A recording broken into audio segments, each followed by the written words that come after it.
Fromage is my favorite game of 2024. Oh wait, is that a spoiler? I guess it is, but too bad, too late now. This is a game where you make cheese, or more specifically, you make fromage, which is just like the kind of cheese that you buy from a store that sells only cheese.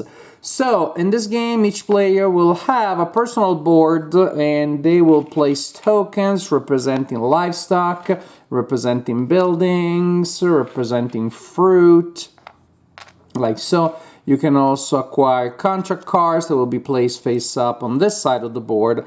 And during the game, at different times, you will move these tokens here to perform different tasks and gain different advantages. For example, I can use building tokens to build the corresponding buildings and gain the advantage associated with it. The game also has an advanced mode where you have these tiles that represent different kinds of buildings that you can build, and so you can customize what buildings are available from game to game. Livestock, you will transfer them from the location here to these various other places, to these stables, and then you gain the corresponding kind of advantage. If I place 2 livestock in that stable there, then I can make a soft cheese age 1 month with some more of those. Then now I can make some blue cheese that is aged 2 months, and so on and so forth. As for fruit, when we make cheese, sometimes the cheese requires some sliced fruit and sometimes some jam. When you're making a cheese of that kind, you need to have fruit here in the basket, and then you transfer it to the corresponding type of ingredient required. Here, if it is sliced, and here, if it is jam. At the end of the game, you will score extra points by multiplying the number of fruits that you have on each. And so here, 2 times 2 would be 4 points. And this can be a huge swing. I've seen some games where a player had like 2 and 1. That was me. And another player like 4 and 5. So that's something. But of course, if you're investing in the strategy, you're not investing in some other strategies. Here we have a place where we can store our contract cards. They'll go face up here next to the area, to the play area, sorry, to the board, like so. When you complete them, which simply means when you create a cheese of that type, then you simply place them face down on this other side of your board, which is incidentally very practical next to a reminder of how much contract cards are worth. You complete 6 of those, 10 points, and that's for that. So each player will have a board such as this one to keep track of resources, bonuses that are unlocked or unlockable, and also scoring of contract cards. Then we have the main board, and that's a very nice large board. It is meant to rotate. It is meant to rotate and is divided into 4 sectors. Each player will always be facing a specific sector, and there are inserts that will insert in the board depending on the number of players. And so, for example, as things are set up now, suppose we're playing with 4 players, I need to be sitting here, then we're going to have a player sitting there, another player sitting there, another player sitting there. The idea, also you have a template here that is placed in a random orientation at the beginning of the game. The idea is that each turn you can only interact with the sector that you're facing, which incidentally kind of looks like a slice of cheese of about the size that I like to have when I want to have a snack. So now I can interact with that sector. Then, and everybody will play at the same time. When everybody's done, when we rotate the board, so that everybody will be facing another sector, and now I am interacting with this sector only, and the other players interacting with the other ones. So basically you almost have different mini games there. This is a worker placement game, and so the slots that you see here is where you will place your workers. And here's when I was already blown away when I read that in the rule book. Then I saw it working, and I'm just so amazed by how they designed this. So, like in other worker placement games, you have area where you will place your workers. Now, as you can see here, these areas, these are all areas for your workers, they look like slices of cheese, but they're facing different directions. And suppose, for example, that I decide to place one of my workers here, so I'm collecting 3 fruit, and that's pretty simple. If I place a worker to collect resources, the number that I'm covering is the number of that type of resources I'm collecting. 3, for example. I could also decide to place a worker here, for example. But I need to place a worker of the same type if I'm making cheese. And so this worker can make hard cheese, so I'm making the matching one. I also need a fruit because that one requires jam, and we saw what happens on your personal board. When I decide to make cheese, I take one of these cheese meeples, wooden cheese. You take one of these cheese tokens, you cover it, and then you cover it with your worker. Your worker is there, making the magic of cheese happen. We're just going to try to place them all during the game. Matter of fact, the first player to place all of their cheese tokens on the board triggers the end of the game. At the end of that turn, the game is over. So during your turn, you can collect resources and or make cheese in either order. But remember, as I told you, that the cheese spaces are facing different directions, because this is the genius idea to me, the elegance and simplicity. After everybody's done making cheese and or collecting resources in either order, we rotate the board and players get to collect all of the workers that are facing them. So right now, for example, to start the next turn, I get to collect that worker because the worker is facing me, and the cheese stays behind because the cheese stays alone there, because that was kind of the point. So I retreat that one, and I also have this one. Now I am going to interact with this sector of the board here and say, for example, I decided I want to send this artisan who knows how to make soft cheese. I'm gonna send them there, and this other one here is gonna collect 1 building token. Everybody takes their turn. Very good. We start the next turn. We rotate this one, and again I collect all the workers that are facing me. This one, these 2 are not there yet, and so this time I decide to make that cheese.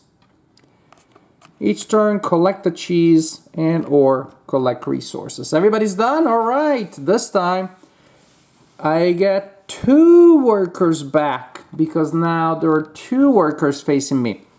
So you see, basically, the orientation of the spaces in which you're going to place them tells you how long it is going to be before you get them back.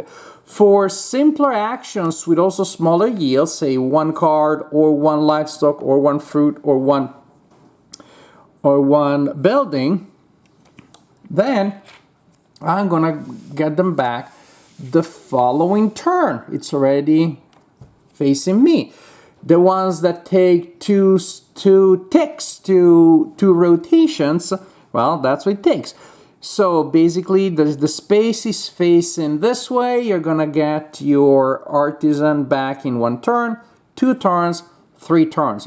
And so you can time them so that maybe you wanna have something to do every turn, or you are investing in doing something that will require a little longer, and so you're okay kind of skipping a turn. But it's not really skipping a turn when you have decided to do it. It's not like I rolled wrong and now I'm stuck in prison, things like that. It's an investment, a decision, strategic decision that you make. So this is the general idea, super simple, super elegant. We are trying to collect resources to activate those bonuses on the board and or collect stuff we need to make cheese. And then we are making cheese by placing our skilled workers here on various slots on the board. And you see the background also. So when you make cheese, the type of worker that you place needs to match blue with blue, for example. The background tells you how aged the cheese is, which also gives you a sense of how long it's going to be before it goes back. Bronze means age 1 month, also means you'll get the worker back in 1 turn. Silver, age 2 months, workers back in 2 turns. Gold, age 3 months, and the worker will be back in 3 turns. So, the game is over again when a player has made all of their cheese, and that's when we score points. Each area scores differently. It's really 4 different mini games, although some things are somewhat in common. This is the restaurant, also known as the Bistro, and on some cars known as the cafe, I think is the same. So what do we have here? First, people will be impressed at the restaurant to see the people that have ordered, both people at the table have ordered the same kind of cheese, or from the same company, I guess. So you look at the number of pairings that you have, meaning tables that have both. In this case, I have 1. So you look at this table here, and the number of pairings that you have tells you the line that you will use. If this was my situation, then I would be using this one because there are 2 pairings. And in this situation, it's the same amount of cheese, but 0 pairings, not nearly as good. So, the number of pairings that I have tells me the line that I'm going to use, and that line tells you how much all of my cheese in a bronze plate, silver plate, or golden plate are worth it. Again, age 1 to or 3 months. So I would have 5 points here, 6 points, 7 points, plus 5. Again, I think it's 12. That's how you score the bistro. At the local cheese festival, I need to go to one of those. I need to go so bad. It's impressive for the visitors if they see a lot of stands showcasing your cheese. And so we're going to look for continuous lines. People walk on the stands, they're very impressed to see continuous orthogonal lines. And you're gonna score each line for as long as you possibly can. These are wild stands, and they count for everybody. So right now here I have a line of like 1, 2, 3, 4, 5. I'm gonna stand it there, 6. I think that's correct. And that would be worth 12 points. So here I have a line of 2, and that would be worth only 2 points. So again, orthogonally adjacent cheese. And we go to the Fromagerie, the famous store that only sells cheese. And this time we want our products to be showcased on as many shelves as possible, so that's eye-catching. When you put things down on some shelves, you may get extra resources. That's an immediate advantage. But when we score, in any case, we look at the number of shelves on which our cheese is. Different shelves. For example, here I have cheese on 4 different shelves. For 9 points, this would be only 3 shelves for 5 points. Plus some points if you have things on specific shelves. And then we fight an area majority war game, pretty much, because we're gonna send our cheese to different regions of France. The cheese that is aged 1 month only borders 1 region, 2 months, 2 regions, and 3 months, 3 regions. And we'll look at majority. That's it. You see these tokens are placed on the board at the beginning of the game. There were different numbers of points, depending also on the number of players. This is the template I was telling you that goes in and out. And that's pretty much the idea. If I have absolute majority, like in this case, I take the token and I score those points. If there is a tie for a region, we flip it to this side and we all score the tie value for that token in that region. And that's the general idea. You have points from a couple of other things, such as, again, multiplying fruits used for simply as a sliced fruit versus jam, things like that. Points from contract cards, which again you score simply when you make that kind of cheese. Couple of other points here and there. At the end of the game, the player with the highest score is the king of Fromage, and definitely the winner of this game. Fromage is an absolute masterpiece to me. It's one of those games that really show how amazing things modern game design can achieve. From the point of view of game design, from the point of view of the logistics and the production, the elegance of the general mechanism. You simply rotate the big board and you know when you will get your workers back. How that is integrated with the theme, because it looks like you're rotating a giant wheel of cheese, maybe a lazy Susan with a charcuterie plate there. I hesitate to use the term lazy Susan because I think it's offensive to Susan because she works really hard. But anyways, that's the preferred term. But just everything happens so seamlessly.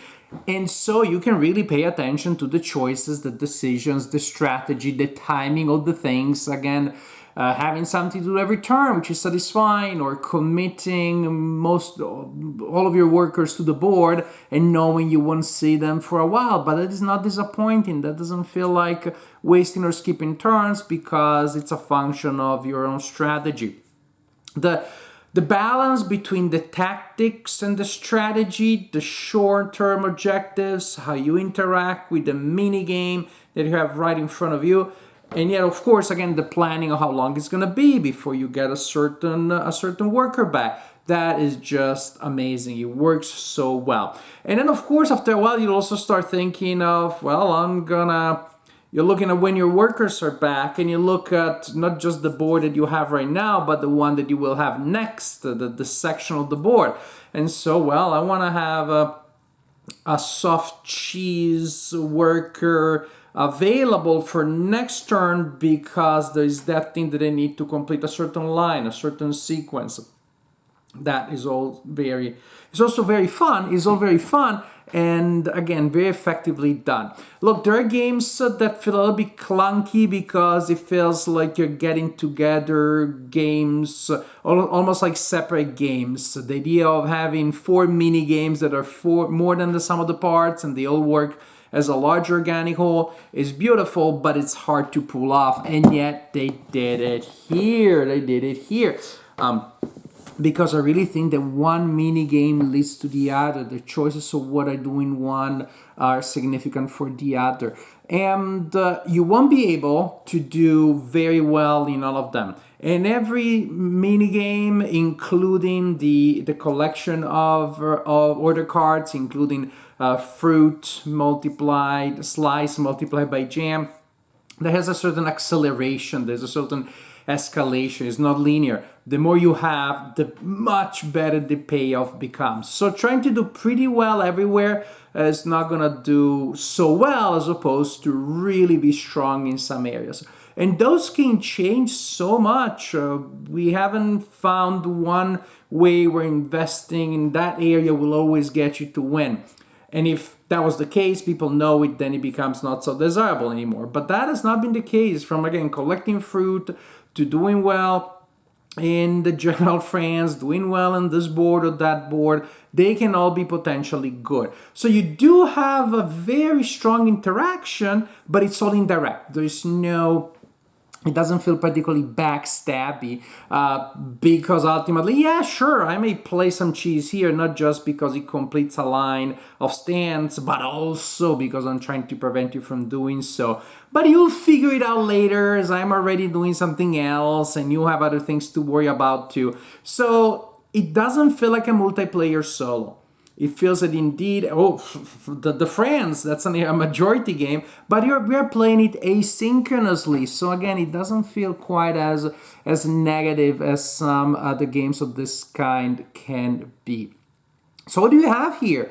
I think you have the advantage of multiplayer solo, which is I can really pay attention to my strategy. I can really just devote myself to that. I don't have downtime. Everybody's doing their same thing. It doesn't feel contentious. And yet at the same time, you do have the challenges and the interactions of a more direct multiplayer solo. You have the challenges of worker placement. There's, I believe, a reason why that's possibly the single most successful game mechanic of the last 20 years or so, because it's so much fun to create strategy around those. which is implemented so seamlessly, so elegantly. You have beautiful components. You have a theme that is very dear to my heart because I love cheese. It's amazing. It's really fun. I am so impressed with this game. The only way I can possibly imagine it would get better is if we can figure out, somebody figures out a solo variant. But you know what? That's a bit of a fantasy because then I would have to do all the moves for 4 automatons and that would be boring also. No, I think it's perfect the way it is. It's a perfect multiplayer game that also has the advantages of multiplayer solo, or even true solo. It's great. I love it. I love it. This is definitely the most satisfying game that I played in 2024.